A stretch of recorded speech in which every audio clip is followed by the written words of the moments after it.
Boleh, Oke, boleh. oke, Ya. lanjut, lanjut. Ya, Bismillahirrahmanirrahim. Assalamualaikum warahmatullahi wabarakatuh. Waalaikumsalam. Alhamdulillah, nahmaduhu wa nasta'inu wa nastaghfiruh wa na'udzu billahi min syururi anfusina wa min sayyiati a'malina. May yahdihillahu fala mudhillalah wa ma yudlilhu fala hadiyalah.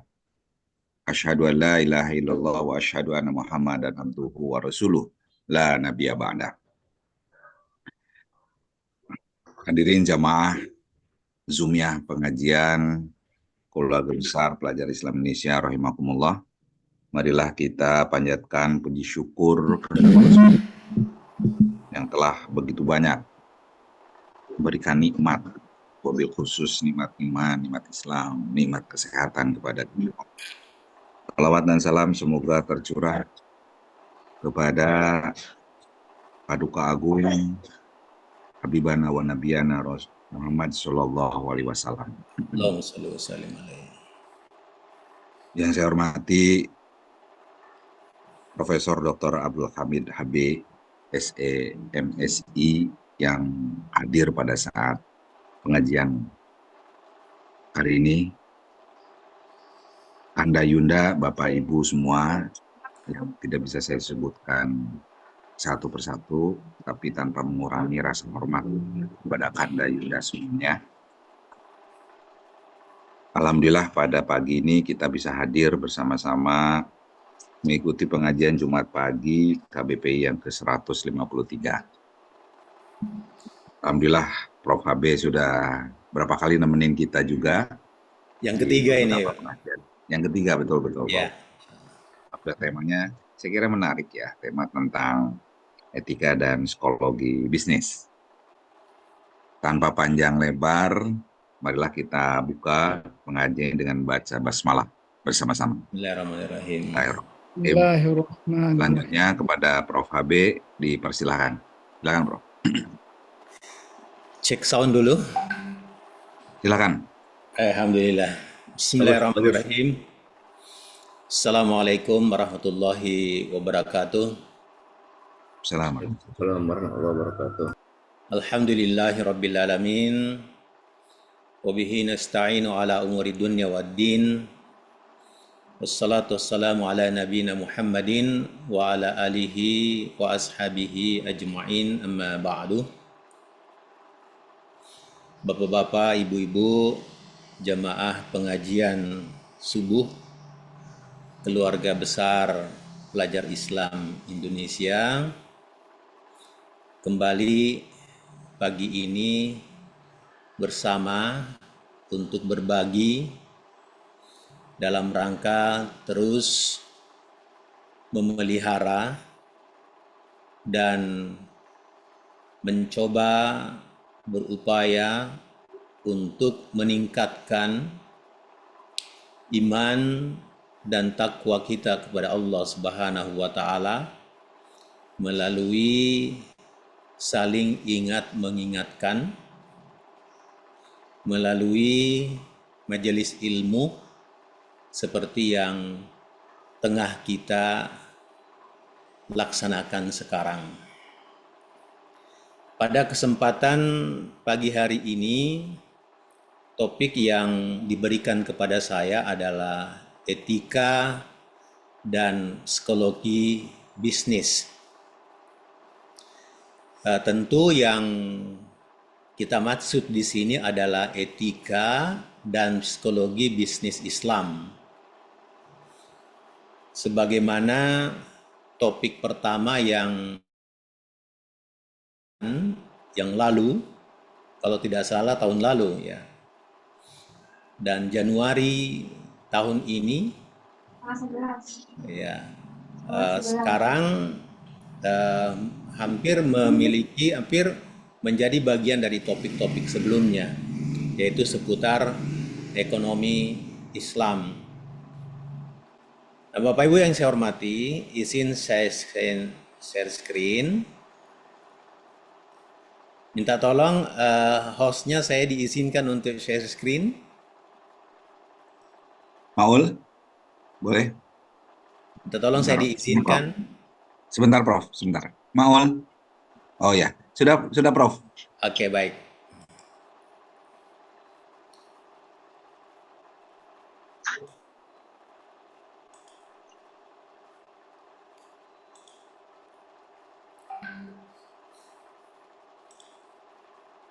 Ya, mudah sudah terlihat. Jadi yang saya maksud adalah etika dan psikologi bisnis Islam. Saya mengawali dengan mengungkapkan filosofi ekonomi Islam. Dari sinilah kemudian kita bisa tinjau dari berbagai perspektif. Dari perspektif ekonomi sendiri, perspektif politik, perspektif sosial, dan kali ini kita ungkap sedikit dari perspektif psikologi. Karena ternyata bangunan ekonomi Islam untuk sampai pada puncak, maka tinjauan dari berbagai perspektif itu menjadi sesuatu yang sangat dibutuhkan.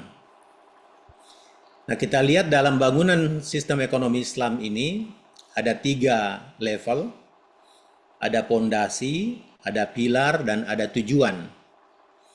Ibaratnya seperti rumah, pondasi, tiang, dan atap. Pondasinya itu ada 4, dan yang terbawah itu adalah akidah, kemudian 2 di atasnya adalah syariah, akhlak, dan ukhuwah. Itu pondasinya. Kemudian pilarnya itu ada 3 pilarnya, adalah atau keadilan atau justice, kemudian tawazun atau keseimbangan atau equilibrium, kemudian maslahah atau kemaslahatan atau public interest.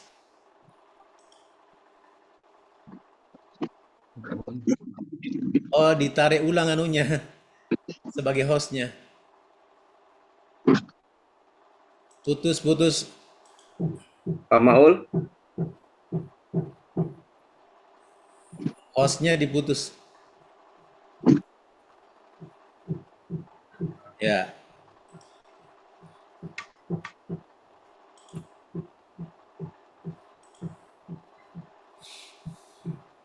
Saya ulang. Jadi ada 3 pilarnya, yaitu keadilan, keseimbangan, dan kemaslahatan. Di keadilan itu ada riba, maisir, gharar, zalim, haram. Nah, salah satu kita sudah bahas yang lalu, yaitu masalah riba. Pilarnya. Kemudian keseimbangan itu adalah real, kemudian finansial, risk and return, kemudian business and social, keseimbangan antara material dan spiritual, keseimbangan antara utilize dan preservation. Kemudian maslahah, ini maqasid asyariah yang biasa kita kenal. Itu adalah faith, keimanan, family, keluarga, jiwa, kesehatan, dan pemikiran, akal. Dan puncak ekonomi Islam itu adalah falah atau social welfare, baik material maupun spiritual. Ini bangunan sistem ekonomi Islam. Nah, pada kesempatan kali ini, aspek psikologi bisnis, saya membahas dari sisi pondasi. Secara khusus, itu akidah dan ukhuwah. Ya, akidah dan ukhuwah. Bagaimana tinjauan psikologisnya ini? Mari kita lihat.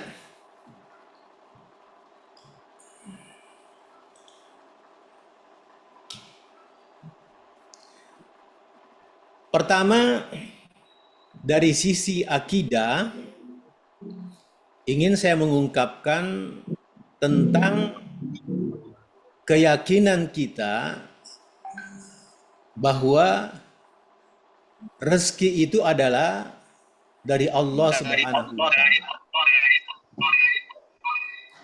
Rezeki itu berasal dari Allah Subhanahu wa Ta'ala. Nah, Budanya di nggak mau sini didenda lagi deh. di sini tergambar ada 4 sumber rezeki. Yang pertama itu adalah yang sesuai dengan usaha, rezeki standar. Ya, rezeki standar sebagaimana di surah 11 ayat 6, "Wa ma min dabbatin fil ardi illa 'alallahi rizquha wa ya'lamu mustaqarraha wa mustaqadaha wa mustaudaha kulla fi kitabin mubin." Di sini Allah menjelaskan kepada kita bahwa tidak ada hewan melata pun di atas permukaan bumi ini kecuali dijamin rezekinya oleh Allah Subhanahu wa Ta'ala. Jadi ini rezeki standar. Kita semua dibekali rezeki standar oleh Allah Subhanahu wa Ta'ala. Itu yang pertama.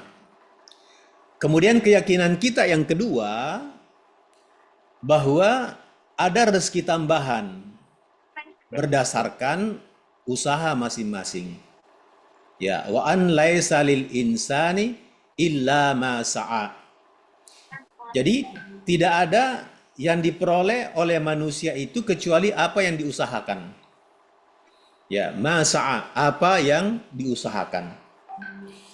Nah, semakin tinggi usaha, ya, secara logika, semakin tinggi upaya, semakin profesional, maka peluang untuk mendapatkan rezeki tambahan itu semakin besar. Ini keyakinan kita. Nah, kemudian rezeki ketiga, ini rezeki karena syukur. Ini juga harus kita yakini. Ya, harus kita yakini. Sebagaimana firman Allah Subhanahu wa taala di surah 14 ayat 7. Ya, wa iz ta'adzana rabbukum la in syakartum la azidannakum. Oh, pindah lagi hostnya.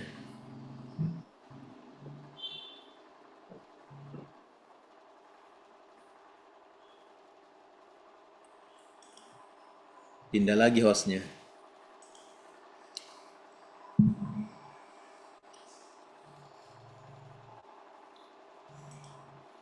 Pak Maul. Sudah kembali lagi, Pak.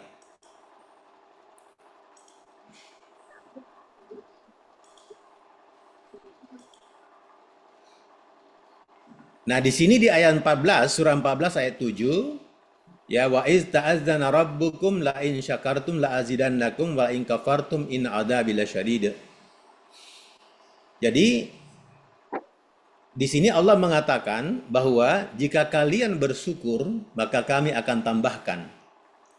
Tapi jika kalian kufur, ketahuilah azab kami itu sangat pedih.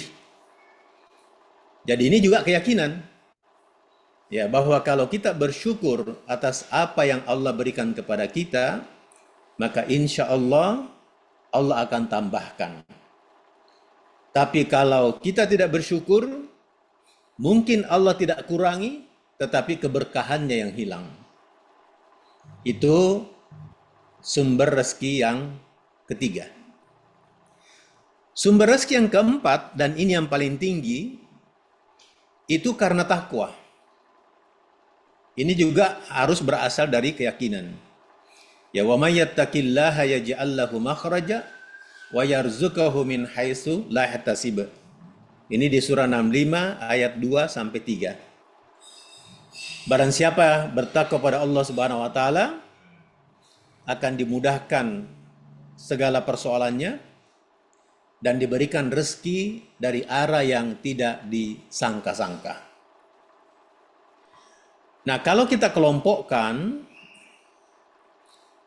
4 sumber rezeki ini, maka kita dapatkan predictable dan unpredictable. Jadi rezeki 1 dan rezeki 2, saya kasih simbol Y1, itu adalah saya sebut ya income predictable, pendapatan atau predictable income, pendapatan yang bisa diprediksi. Itu yang rezeki standar dan rezeki sesuai dengan usaha. Apa yang bisa diprediksi di situ adalah waktu dan jumlahnya, itu bisa diestimasi, serta bentuknya. Sedangkan rezeki 3 dan 4, saya sebut Y2, kalau salah di situ harusnya Y2, saya sebut unpredictable income, pendapatan yang tidak bisa diprediksi. Ya, apanya yang tidak bisa diprediksi? Waktu, jumlah, dan bentuknya. Nah, kalau kita rumuskan secara sederhana seperti ini, rezeki itu ada 2 arah. Ya, rezeki itu ada 2 arah. Ada dari predictable income dan ada unpredictable income. Apa yang membedakan? Dari sisi waktu, jumlah, dan bentuk. Predictable income, waktunya itu lebih pasti, sementara unpredictable income itu tidak pasti. Begitu pula jumlahnya, serta bentuknya. Nah, yang mana yang dimaksud dengan predictable income? Ya, pendapatan yang bisa diprediksi. Ya, gaji karyawan, tahu ya kapan dia terima dan berapa besarnya. Itu contoh pendapatan yang bisa diprediksi. Pedagang, ya itu bisa diestimasi waktu dan jumlah serta bentuk yang akan diterima berupa laba berdasarkan rata-rata penjualannya, ya rata-rata harga pokoknya bisa diprediksi berapa laba yang diperoleh. Nah, kemudian yang mana yang unpredictable income itu? Nah, unpredictable income itu adalah selain dari predictable income itu. Sebentar saya jelaskan yang mana bentuknya dan seperti apa. Tetapi perlu diyakini di sini, bahwa rezeki dari Allah Subhanahu wa taala itu tidak hanya berbentuk materi, tetapi juga berbentuk non materi. Nah, kalau predictable income itu bentuknya adalah berbentuk materi, sedangkan unpredictable income itu bentuknya tidak hanya materi, tetapi juga non materi. Ya, ini rumusnya. Nah, sekarang ini masing-masing punya modal. Ya, masing-masing punya modal. Predictable income itu ada modalnya, jasa karyawan yang diberikan, harga pokok barang yang dijual. Sedangkan unpredictable income juga ada modalnya. Apa modalnya itu? Syukur dan bertakwa. Itu modalnya. Ya, kalau modalnya predictable income adalah bentuk materi, modalnya unpredictable income adalah non materi, kesyukuran dan ketakwaan. Meskipun kesyukuran dan ketakwaan itu dalam operasionalisasinya bisa dalam bentuk materi. Nah, ini harus kita yakini sebagaimana ayat yang saya bacakan tadi. Ya. La in syakartum la azidannakum. Kemudian ayat yang menjelaskan tentang ketakwaan, ya, mayyattaqillaha yaj'al lahu makhraja wa yarzuquhu min haitsu la yahtasib. Siapa yang bertakwa kepada Allah akan diberikan jalan keluar atas segala persoalannya dan diberikan rezeki dari arah yang tidak disangka-sangka. Ini dari rezeki arah yang tidak disangka-sangka, unpredictable income. Modalnya apa? Modalnya tadi ketakwaan. Ya, takwa itu sangat abstrak, konstruk. Bagaimana operasionalisasinya? Nah, di ayat yang lain Allah mengatakan, ya, ciri-ciri orang yang bertakwa diantaranya adalah alladzina yunfiquna fis sarra'i wad dharra'i, yaitu mereka yang menginfakkan hartanya baik di kala lapang maupun di kala sakit. Berarti modalnya unpredictable income ini, ya modalnya unpredictable income ini adalah takwa. Ya, apa operasionalisasi takwa itu? Adalah infak dan sedekah. Ya, infak dan sedekah. Nah, kemudian selanjutnya, ini tadi putus lagi.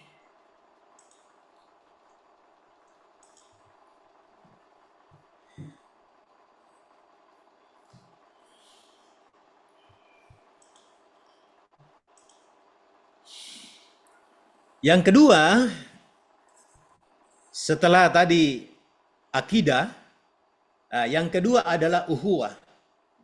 Ya, sebagaimana pondasi yang kedua adalah uhuwah. Ini berasal dari hadis Rasulullah SAW yang diriwayatkan oleh Bukhari Muslim, muttafaqun alaih. Ya, an Anas bin Malik radhiyallahu anhu qol, sami'tu Rasulullah sallallahu alaihi wasallam yaqul, man ahabba ayyubasata lahu fi rizqihi wa yunsa lahu fi atharihi falyasil rahimahu. Ya, siapa yang ingin dilapangkan rezekinya dan dipanjangkan umurnya, hendaknya ia menyambung silaturahim. Berarti ukhuwah. Jadi pondasi yang kedua dalam sistem ekonomi Islam adalah ukhuwah. Nah, ukhuwah ini bisa kita bahasakan dalam skala individu dan juga bisa kita bahasakan dalam skala korporasi. Ya, skala korporasi. Berdasarkan data yang ada, rata-rata umur perusahaan itu 18 tahun. Rata-rata secara global. Ya, tentu ada yang 100 tahun, ada yang 10 tahun, bahkan ada cuma 1 tahun. Kemudian tutup. Ada yang dilikuidasi, ya, ada yang merger, macam-macam. Ada yang mati, rata-ratanya itu adalah 18 tahun. Dari sisi generasi, rata-rata perusahaan itu bertahan hanya sampai generasi kedua.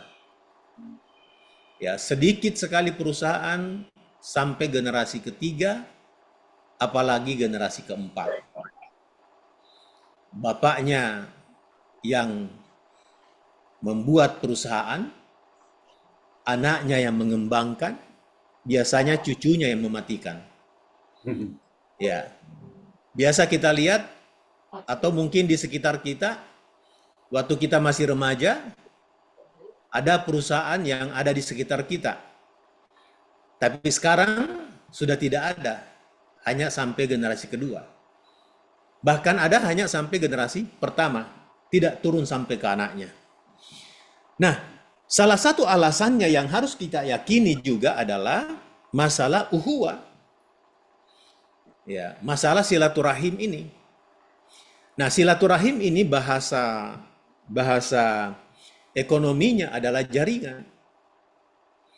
Ya, saya terkesan sebuah perusahaan ya sekarang sudah berusia di atas 75 tahun perusahaan itu.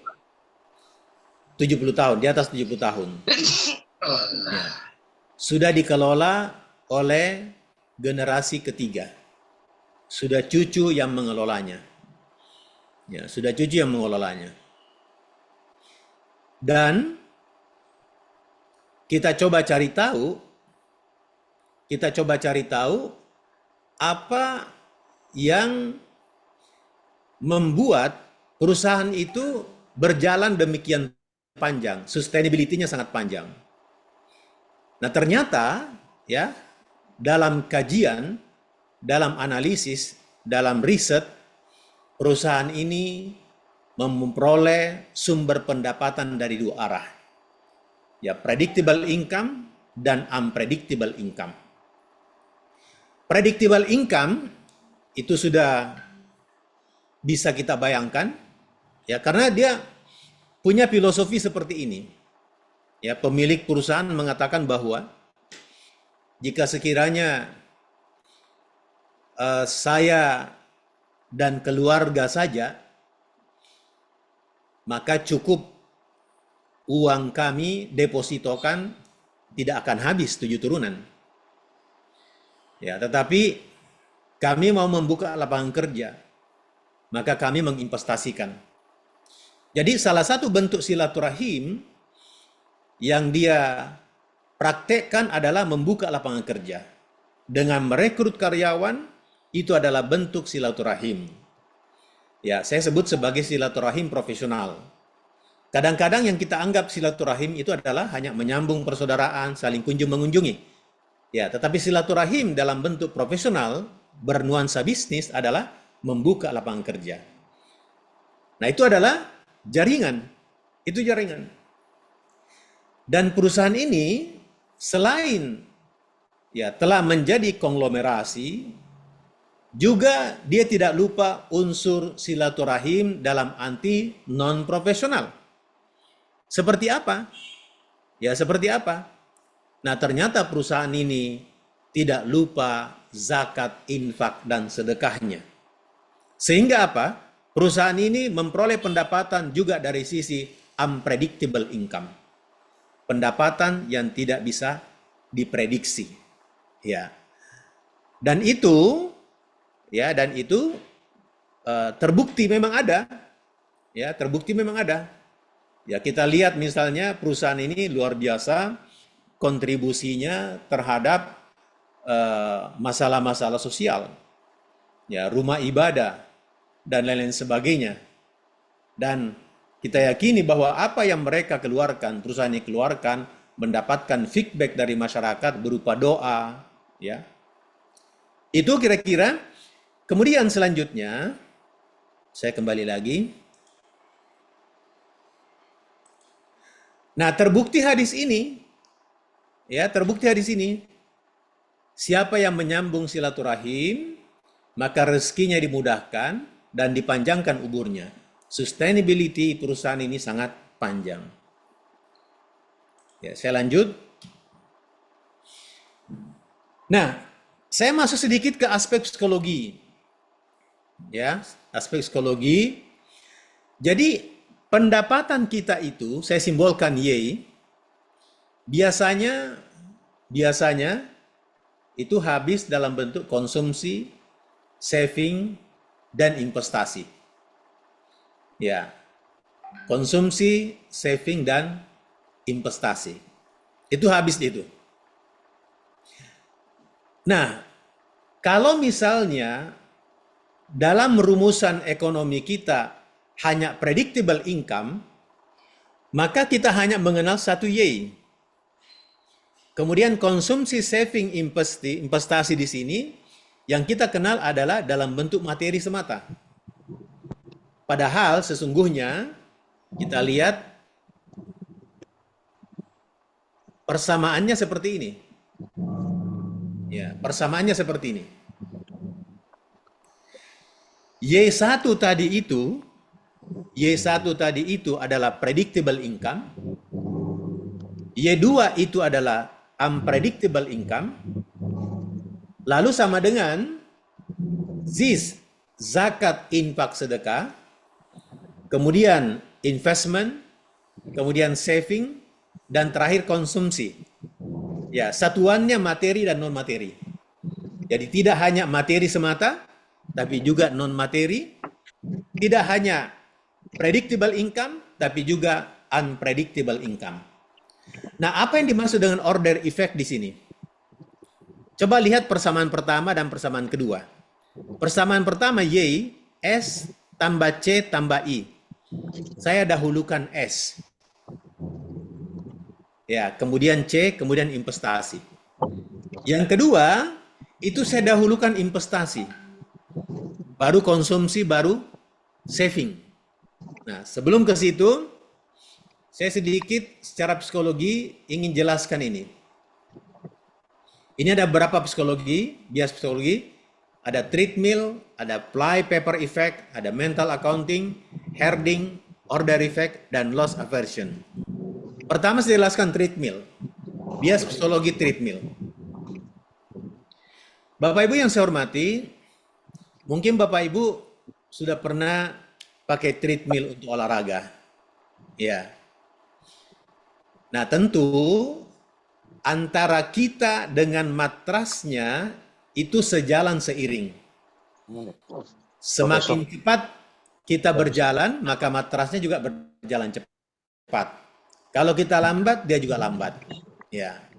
Artinya, kecepatan lari kita diikuti oleh kecepatan perputaran matras. Begitu seterusnya. Ya, begitu seterusnya. Kapan kita terlempar ke depan? Ya, ketika kecepatan kita lebih tinggi dibanding kecepatan matrasnya.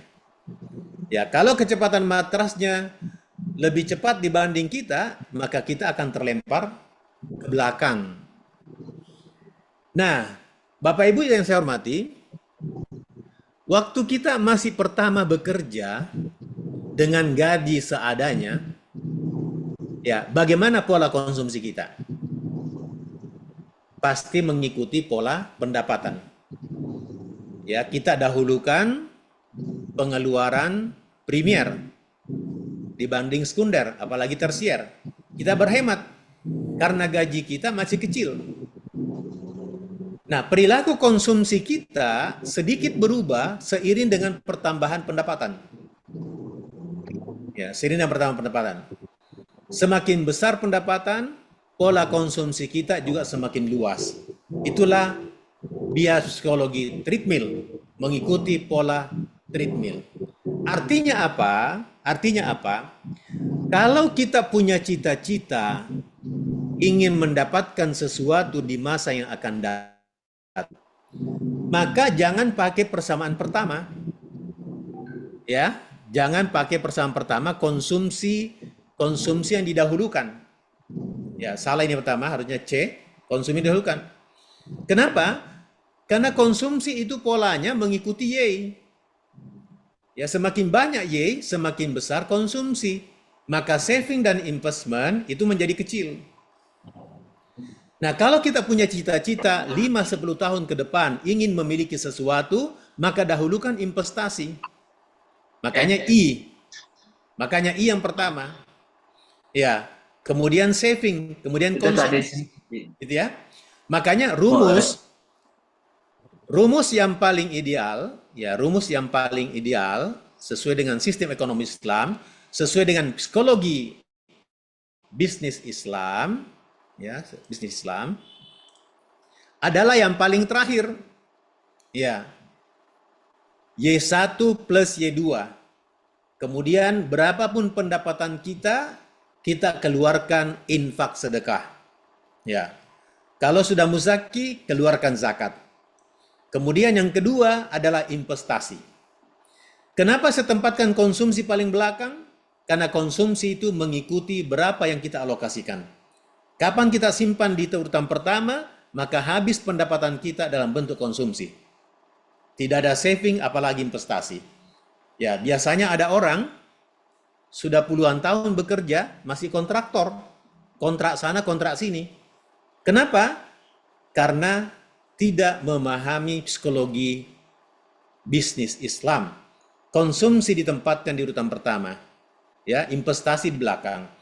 Nah, kita sebagai orang yang memahami itu, maka investasi urutan kedua, urutan pertama itu adalah ZIS, saving keempat, ketiga, dan konsumsi paling belakang. Karena konsumsi itu mengikuti pola treadmill. Ya, mengikuti pola treadmill. Ini kira-kira yang bisa saya sampaikan sebagai bahan diskusi. Ya, masih ada bias psikologi yang lain, ya, seperti misalnya flypaper effect ini. Apa itu flypaper effect? Flypaper effect itu misalnya begini. Kalau kita bekerja keras untuk mendapatkan pendapatan, ya, bekerja keras pendapatan, 8 jam sehari untuk mendapatkan pendapatan, katakanlah 200.000, maka kita akan Kenapa? Karena yang ada di benak kita adalah begitu sulitnya mendapatkan pendapatan. Tapi giliran kita dapat bonus, tiba-tiba kita menjadi boros. Jadi sifat hemat itu ternyata kita tidak konsisten, ditentukan oleh seberapa mudah kita mendapatkan pendapatan. Kalau pendapatan itu sulit kita dapatkan, kita berhemat. Kalau kita mudah dapatkan pendapatan, kita jadi boros. Inilah yang disebut dengan fly paper effect. Ini terjadi di belanja pemerintah daerah, berbeda kontrolnya. Kalau dananya berasal dari DAU, dana alokasi umum, transfer dari pusat, dengan kontrol belanja yang berasal dari PAD, pendapatan asli daerah. Lebih hemat, lebih terkontrol kalau sumber belanjanya berasal dari PAD. Padahal baik PAD maupun DAU itu adalah uang negara, pertanggungjawabannya sama. Sama tadi, rezeki mudah didapatkan atau sulit didapatkan itu semua pemberian Allah Subhanahu wa taala. Kita tidak boleh berbeda dalam membelanjakannya. Ini adalah bias psikologi fly paper effect. Nah, sama juga dengan mental accounting, sama herding, ya loss aversion. Nanti kesempatan lain saya akan jelaskan itu. Banyak sekali bias-bias psikologi yang mempengaruhi aspek etika kita dan psikologi keuangan kita. Saya kira itu sebagai pengantar untuk diskusi, mudah-mudahan ada manfaatnya. Assalamualaikum warahmatullahi wabarakatuh. Waalaikumsalam warahmatullahi wabarakatuh.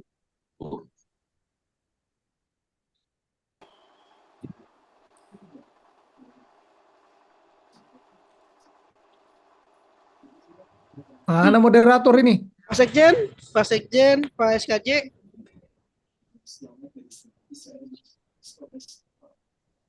Ini dia terkendala sinyal dia.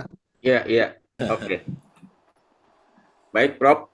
Sementara saya coba menggantikan moderator. Bapak Ibu sekalian yang ada pertanyaan, tanggapan atau lain sebagainya silahkan raise hand. Selamat, Amir Faisal. Ya, oke, Pak Medi Jalal Fitri. Siapa lagi nih? Amir Faisal. Ya, Amir Faisal, Medi Jalal Fitri. Baik, saya kira dua dulu. Pak Amir Faisal dipersilahkan, setelah itu Ustadz Medi Jalal Fitri. Assalamualaikum warahmatullahi wabarakatuh. Assalamualaikum. Sekarang ini banyak artikel yang menyimpulkan bahwa negara-negara yang sekuler gitu ya, itu justru ekonominya tinggi, hanya negara-negara kaya gitu ya. Sebaliknya negara-negara yang religius, ini di bawahnya artikel ya, di artikel saya sebut satu persatu, itu miskin gitu, ya dia menengah ke bawah gitu. Nah, apakah itu berarti bisa disimpulkan bahwa antara tadi variabel yang predictable dan unpredictable itu sifatnya cross gitu, bukan paralel gitu. Kemudian juga yang menarik itu Arab Saudi. Arab Saudi itu di era sekarang di era post oil itu juga ngikutin ekonomi seperti Barat, terutama di sektor wisata. Sekarang mereka membangun tempat wisata dan diantaranya seperti Neom, kemudian di Khaybar itu mereka juga gunakan ala Barat gitu. Nah, ini apakah berarti disimpulkan juga bahwa sekarang Arab Saudi juga ngikutin gaya Barat itu, kayak Eropa Amerika gitu. Dan untuk mendapatkan kekayaan itu dengan cara adalah tadi cross antara variabel yang predictable dan unpredictable gitu.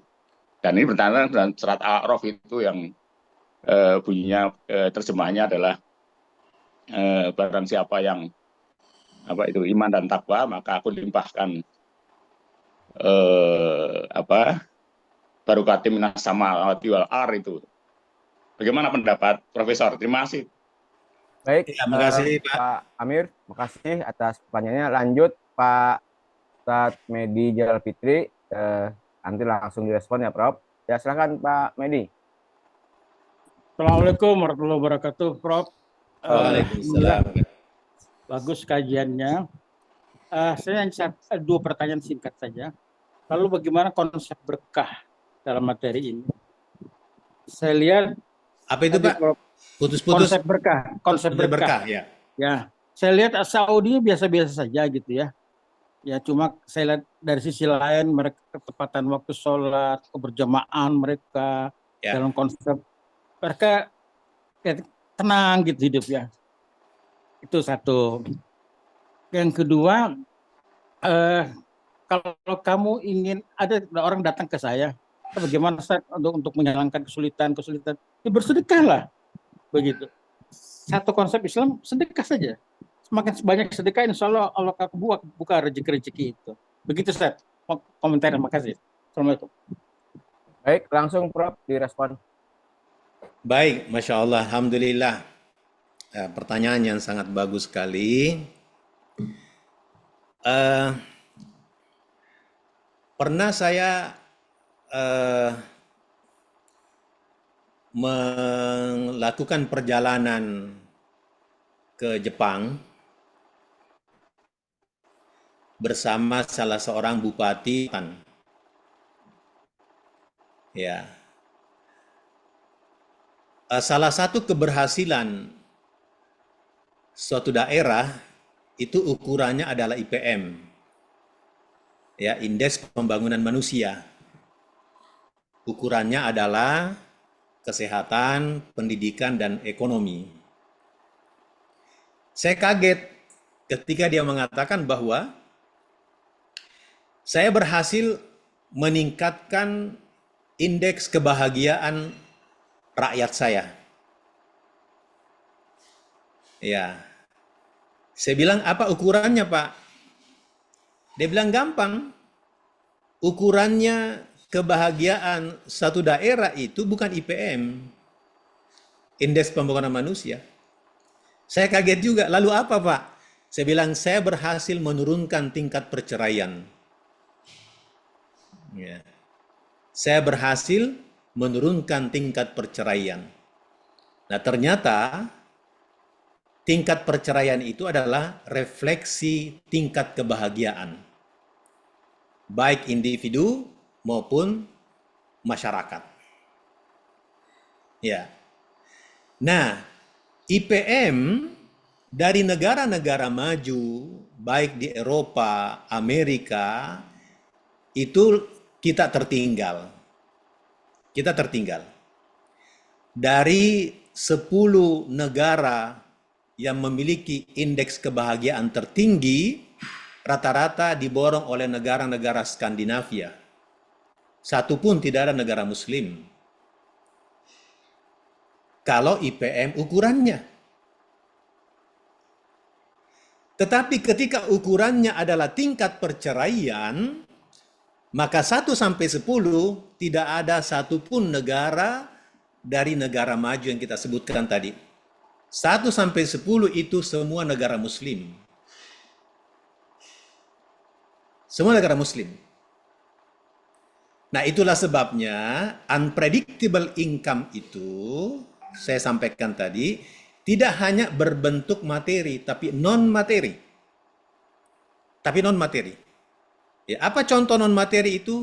Kebahagiaan, kesejahteraan, ketentraman. Ya, itu dimiliki oleh orang-orang yang insya Allah bersyukur dan bertakwa.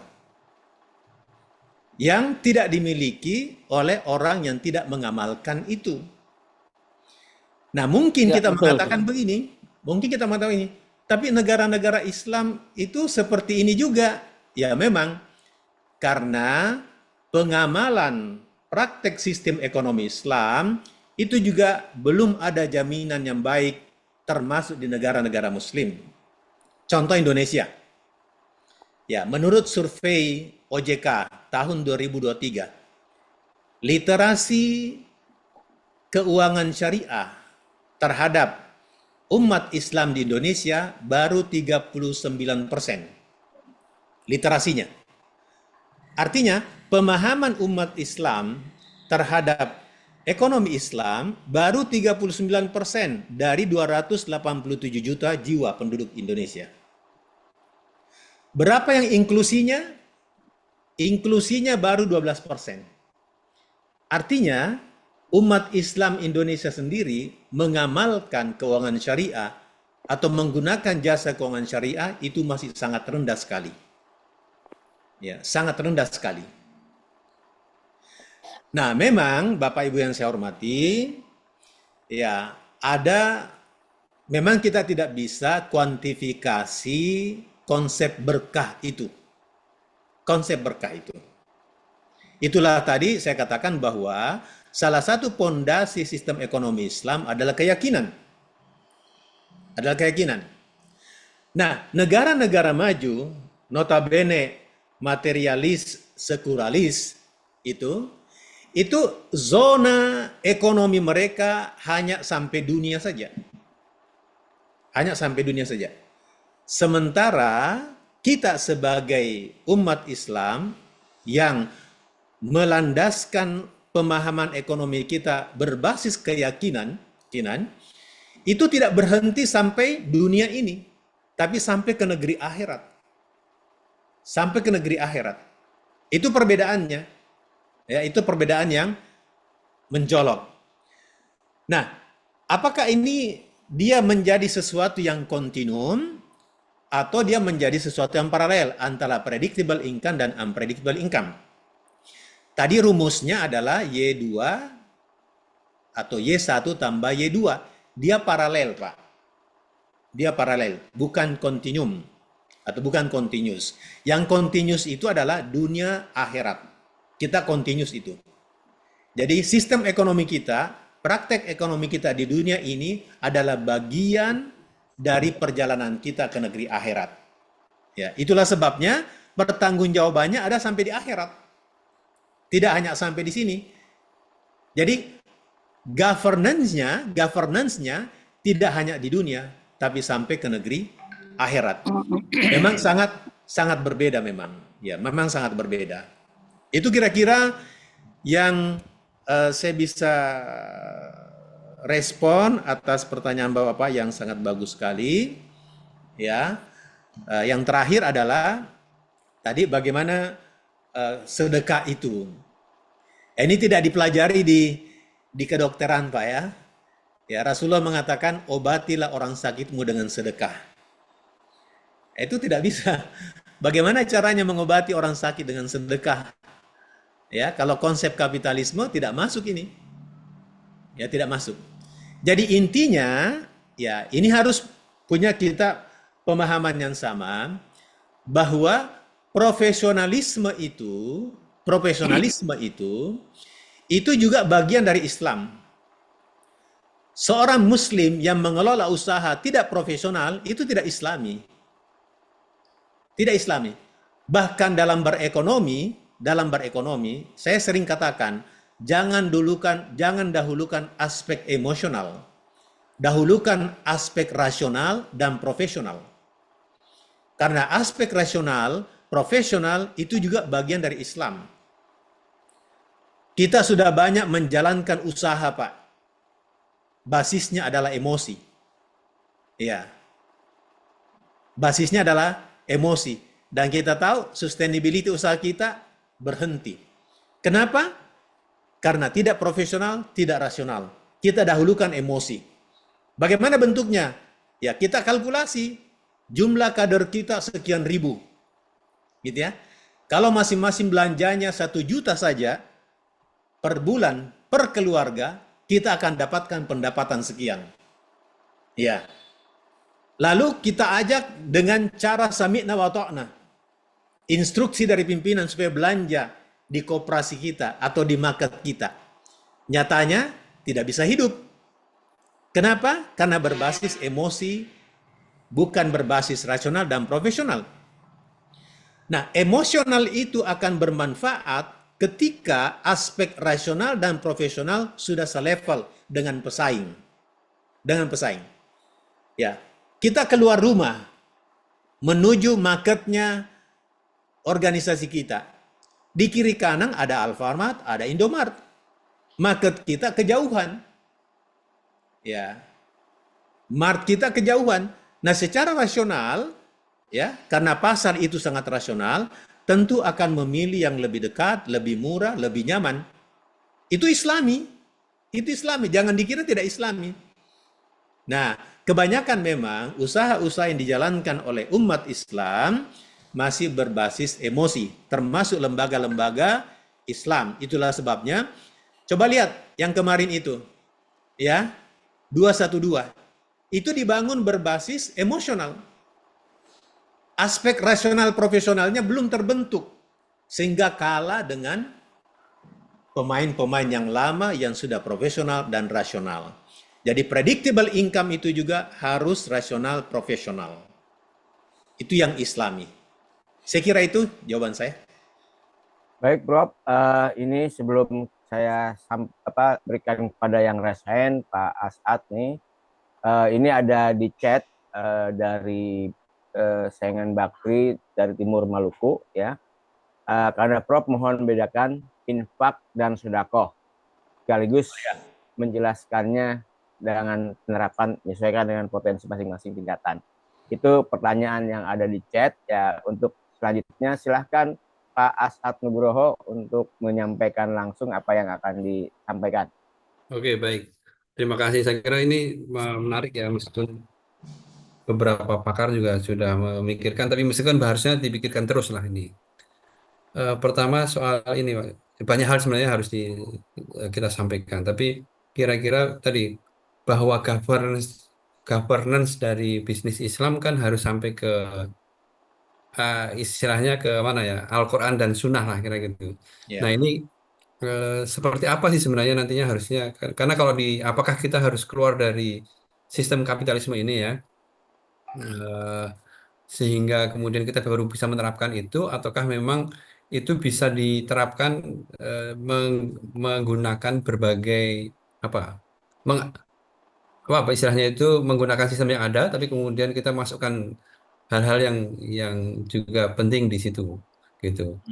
Karena saya juga sama di bisnis di GCG yang ada sekarang kan ada soal etika bisnis segala macam dimasukin, tapi kemudian ada norma-norma secara teoritik, ada norma-norma agama, norma sosial segala macam, tapi kemudian akhirnya susah dimasukkan.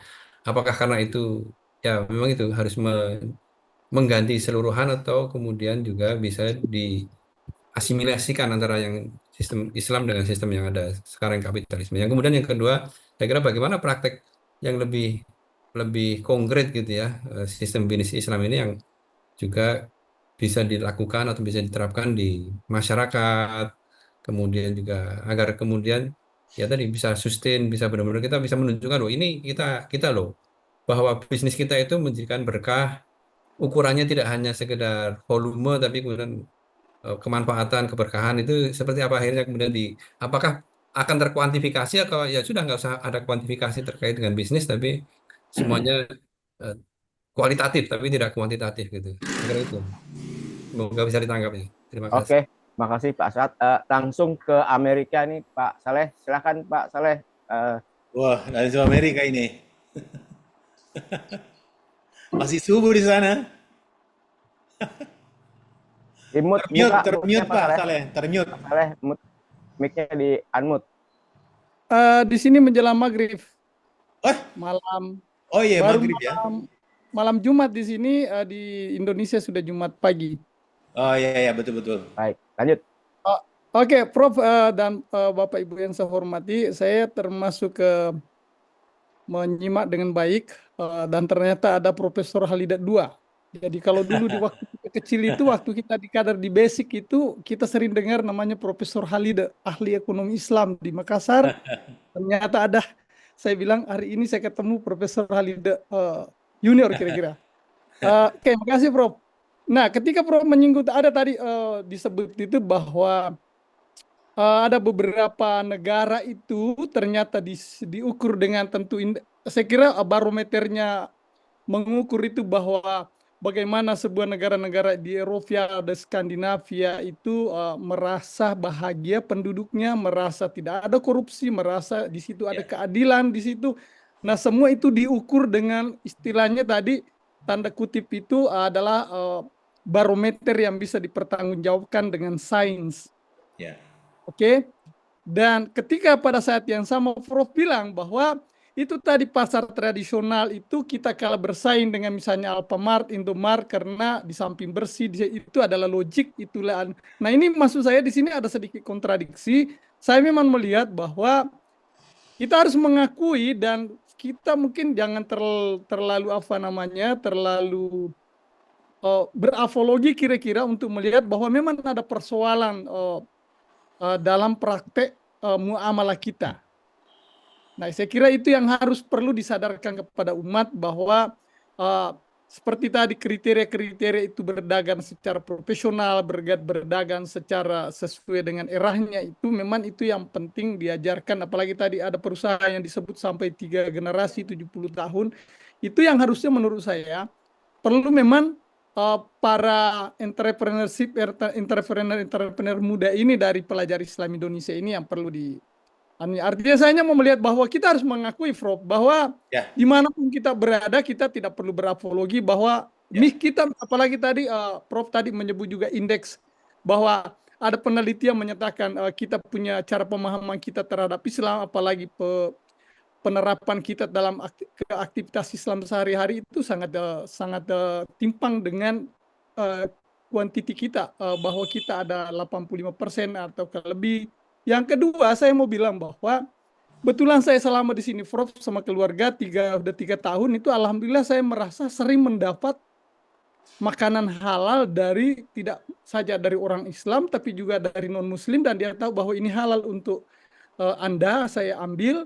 Kalau tidak halal, saya tidak ambil. Atau ketika kita diundang, kita diberitahu bahwa ini adalah makanan halal, ini tidak halal, Anda tidak boleh di sini, Anda hanya makan ini.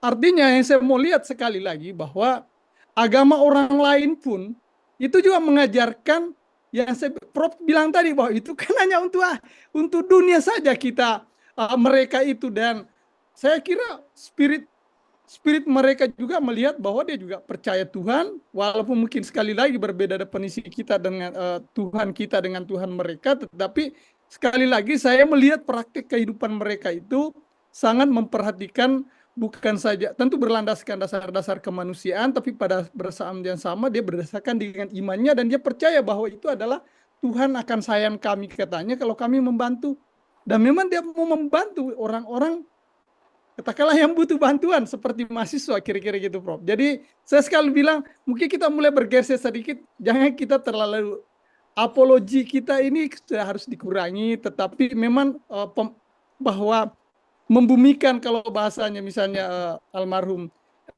Gus Dur itu memang perlu kita membumikan ini konsep-konsep keislaman. Terima kasih. Baik Pak Saleh, Prof ini jam di Barat sudah jam 7 mungkin di Makassar udah jam 8 ya. Jam 8 ya betul. Ya mudah-mudahan tetap semangat ya silakan Prof direspon. Jawabannya singkat ya. Ya. Baik pertanyaan dari chat tadi perbedaan antara infak dan sedekah. Terminologi Indonesia, sedekah itu yang kita pahami adalah pemberian tidak wajib ya. Tapi dalam terminologi Al-Quran, yang dimaksud sedekah itu adalah pemberian wajib. Pemberian wajib. Allah sendiri menggunakan kata-kata sedekah sebagai pengganti zakat. Ya. Itu khuz min amwalihim sadaqatan tutahhiruhum wa tuzakkihim biha. Ambillah sedekah. Nah, di situ yang dimaksud zakat. Gitu ya. Nah, di ayat yang lain innamas sadaqatu lil fuqara'i wal masakin wal amilina 'alaiha. Itu juga menggunakan kata-kata sedekah. Yang dimaksud di situ adalah zakat. Itu adalah pemberian yang wajib. Sementara infak itu adalah pengeluaran baik yang wajib maupun tidak wajib, baik yang halal maupun yang tidak halal. Itu kata-kata infak. Itu ya. Tapi terminologi kita di Indonesia, ya infak itu hampir sama dengan sedekah tadi. Ya, pemberian tidak wajib. Ya seadanya. Nah, contohnya misalnya ya alladzina yunfikuna fis sarra'i wad dharra'i. Mereka yang menginfakkan, itu artinya menginfakkan dalam arti positif, gitu ya, dan tidak wajib. Tapi kata-kata infak juga digunakan untuk sesuatu yang melawan, ya. Misalnya, alladzina kafaru yunfikuna amwalahum liyasuddu an sabilillah. Ya, orang kafir itu menginfakkan juga hartanya untuk menghalangi orang-orang Islam ke jalan Allah SWT. Jadi infak itu adalah pengeluaran secara umum. Baik yang wajib maupun yang tidak wajib, yang halal maupun yang tidak halal. Itu terminologi di Quran. Kalau terminologi kita di Indonesia, infak sedekah itu selevel. Gitu ya. Dalam Al-Quran itu berbeda. Nah, kemudian yang kedua, pertanyaan tentang bagaimana seharusnya kita ini melihat sistem ekonomi Islam, atau sederhananya ekonomi Islam itu seperti apa sih? Ya, apakah dia seperti misalnya pendapatnya Prof. Halida yang disebut oleh Pak Saleh tadi, ya, Prof. Halida itu berpendapat begini, ekonomi Islam adalah baiknya kapitalisme ditambah baiknya sosialisme. Ya, kalau saya tidak sependapat dengan itu. Kenapa? Karena konsep kapitalisme, sosialisme itu belakangan datang. Ekonomi Islam itu lebih dulu dan datang. Lebih duluan datang secara historis. Gitu ya. Bahkan ekonomi Islam itu adalah bangunan murni. Itulah sebabnya ada yang tidak setuju pendapat Islamisasi sains. Gitu ya. Kenapa tidak sependapat dengan Islamisasi sains? Karena sesungguhnya sains itu adalah Islam itu sendiri. Ya. Hanya nilai-nilai yang menempel di mana sains itu dikembangkan, itu yang tidak sejalan terkadang dengan nilai-nilai Islam. Itulah sebabnya ada yang mengatakan membangun sistem ekonomi Islam, kita harus menggunakan pendekatan, bukan pendekatan rekonstruksi, tapi dekonstruksi. Kalau rekonstruksi berarti kapitalisme yang kita islamisasi, sosialisme yang kita islamisasi, itu tidak boleh. Harus dekonstruksi, harus murni turun dari Quran hadis, terbangun sistem ekonomi Islam.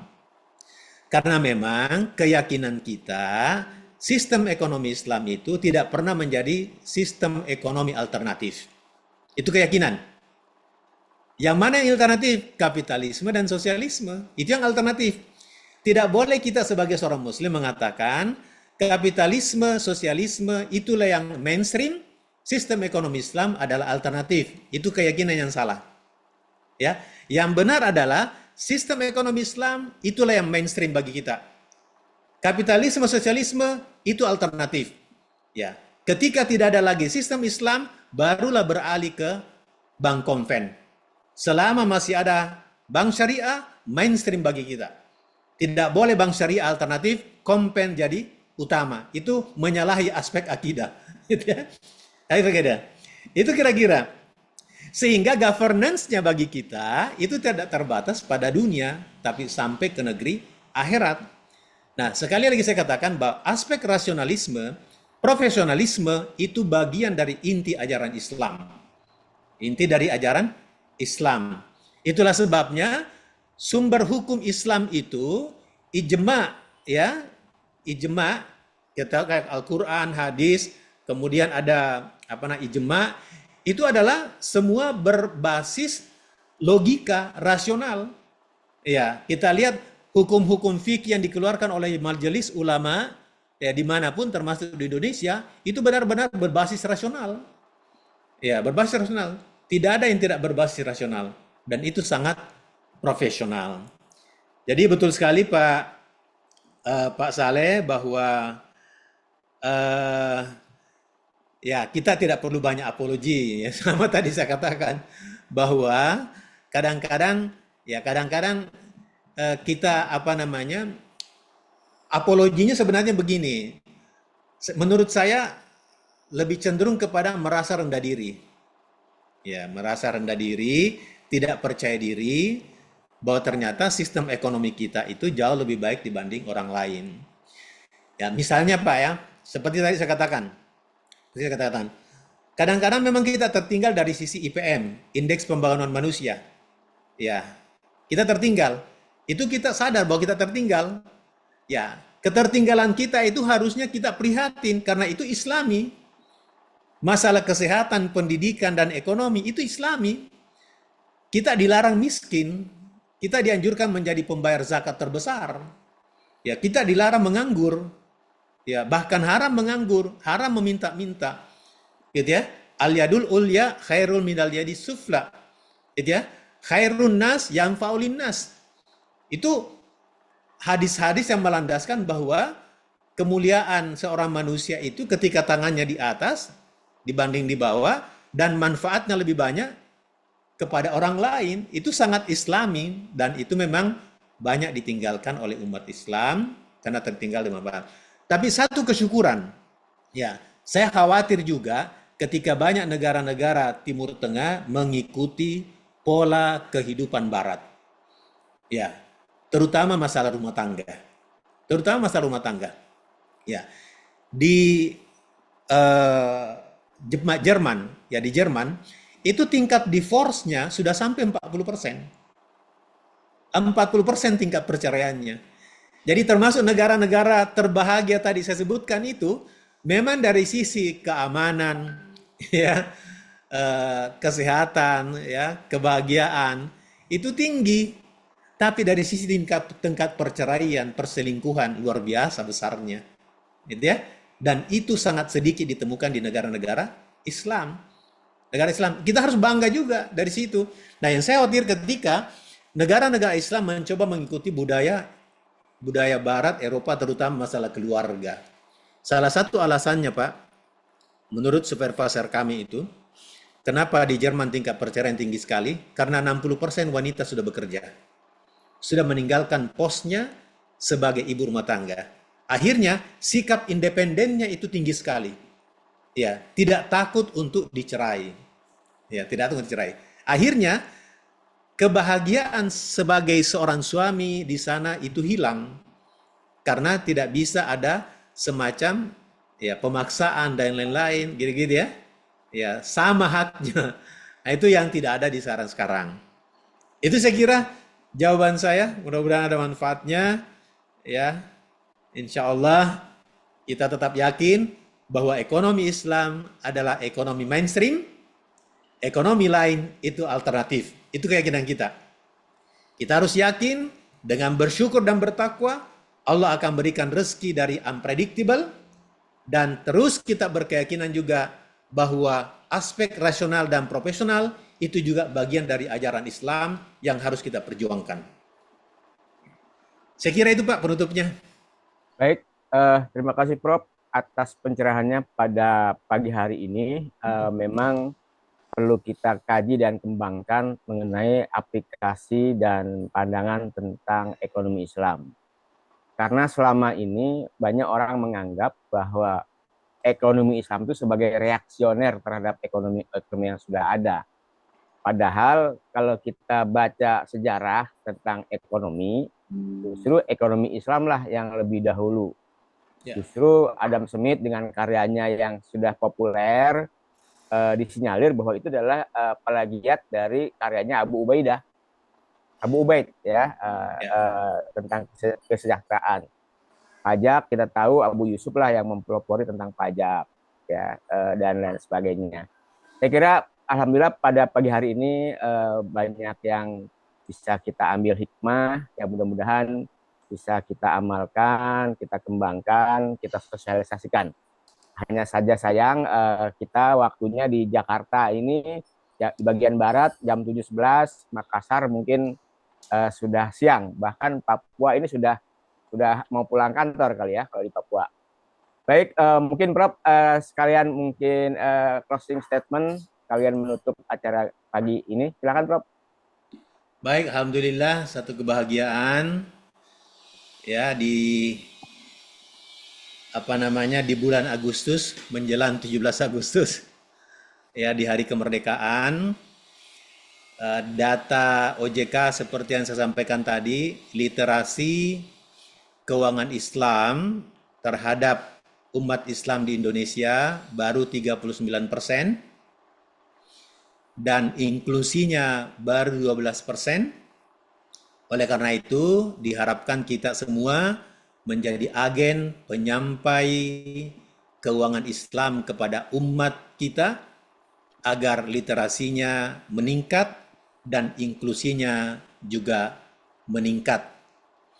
Karena salah satu aspek yang membuat dunia ini tidak seimbang adalah ekonomi keuangan ribawi yang masih mendominasi.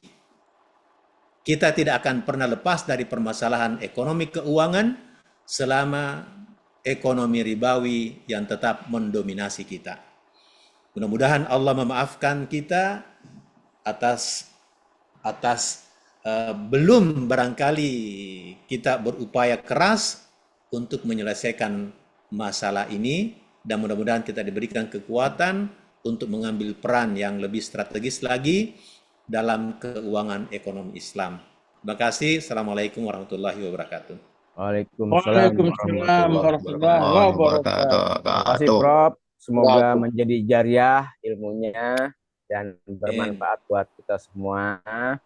Untuk para Jumiah yang hadir, jangan lupa tanggal 6, 7, 8 September nanti Muktamar KBPI akan dilaksanakan di Jakarta ya. Bagi wilayah-wilayah yang belum definitif seperti Bengkulu, mohon memperbaharui ini dari Bengkulu ngaku ya.